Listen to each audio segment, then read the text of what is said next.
कुंभकर्ण के बल की कोई माप नहीं कि इतना बलवान है वो। अब रावण के पुत्र प्रकट हुआ, ज्येष्ठ पुत्र वारिदनाग अर्थात मेघनाद। ये ऐसा योद्धा है कि अकेले स्वर्ग में जाकर देवराज इंद्र को, जैसे कोई चिड़िया को पिंजड़े में बंद करके लाए, वैसे दशानन के सामने डाल दिया कर देवराज इंद्र को परास्त करके मेघनाद में। जिसका बेटा ऐसा बलवान, खुद बलवान, भाई ऐसा बलवान, सैनिक उसके ऐसे बलवान, और उसके अहंकार का ठिकाना रहेगा क्या? काम रूप जा नहीं सब माया, सपन जिनके धर्म न दाया। स्वप्न में भी न धर्म है न दया है, ऐसे ये कामना के आसक्त राक्षस जन। इन सबको देखकर रावण बड़ा प्रसन्न हुआ और बुलाया कि आज मैं सभा में देखना चाहता हूं अपने समस्त वीरों को। देखा एक से एक नरांतक, एक से एक महान बलवान दैत्य, बहुत प्रसन्न हुआ।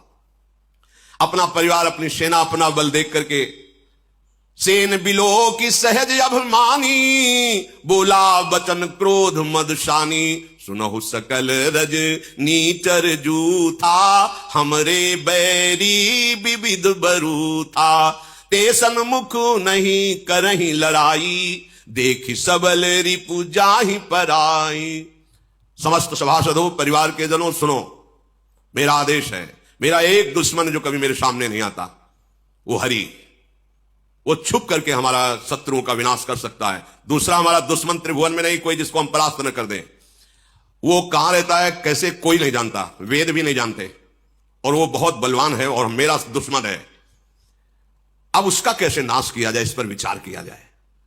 तिन कर मरण एक विधि होई, कहूं बुझाई सुनो अब सोई। एक उपाय मेरी समझ में आया है कि उनका कैसे हम अपने वश में कर सकते हैं, उनको कैसे परास्त कर सकते हैं। अविनाशी भगवान के लिए भी वचन बोल रहा, कैसे उनको मार सकते हैं। बोले एक उपाय है, जितने नाम जप करने वाले भक्त हैं, जितने साधु महात्मा ऋषि मुनि हैं, ये सब उनके प्राण हैं। समझो, रावण भी समझ रहा है, ये उनके प्राण हैं। जहां यज्ञ होती है, भगवत चर्चा होती है, नाम जप, नाम कीर्तन होता है, उसी से ये पुष्ट होता है। जैसे देवता स्वाहा से पुष्ट होते हैं, ऐसे हरि उसी से पुष्ट होता है। हाहाकार मचाने का आदेश किया। कोई भी देवता, कोई भी हो, वो हमसे विजय नहीं पाया, एक ही केवल हरि। यही है बुद्धि की विपरीत दशा। जिस जिसको जो जो आदेश किया, फिर स्वयं उठाई गदा और चला।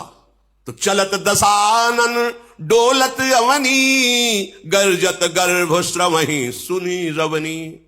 जब हाथ में गदा लेकर के चला तो पृथ्वी कांपने लगी, ऐसा बलशाली।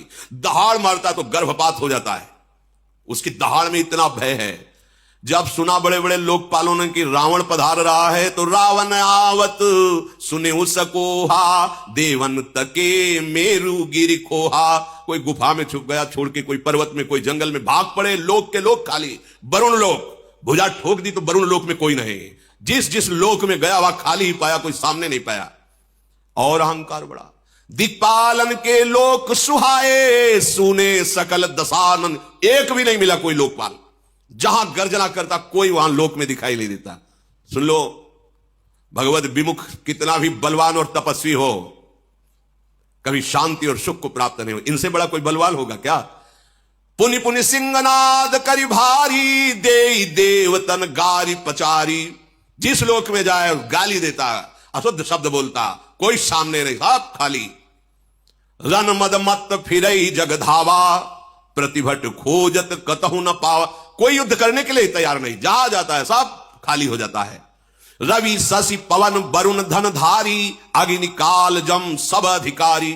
देखो इतना बड़ा बलवान रावण, जब सूर्यलोक, चंद्रलोक, वायुलोक, वरुण लोक, कुबेर लोक, अग्नि काल, यमराज सबको अपने अधीन कर लिया, क्योंकि कोई मार नहीं सकता। भगवान ब्रह्मा जी का वरदान, किन्नर सिद्ध मनुज सुर नागा, हठ सबही के पंथ लागा। ब्रह्म सृष्टि जहां लघु तनुधारी, 10 मुख बस बरती नर नारी। जितना ब्रह्मा का रचा हुआ है, कोई भी ऐसा नहीं जो रावण के अधीन और रो न रहा हो। इसीलिए इसका नाम रावण पड़ा, सबको रुलाने वाला।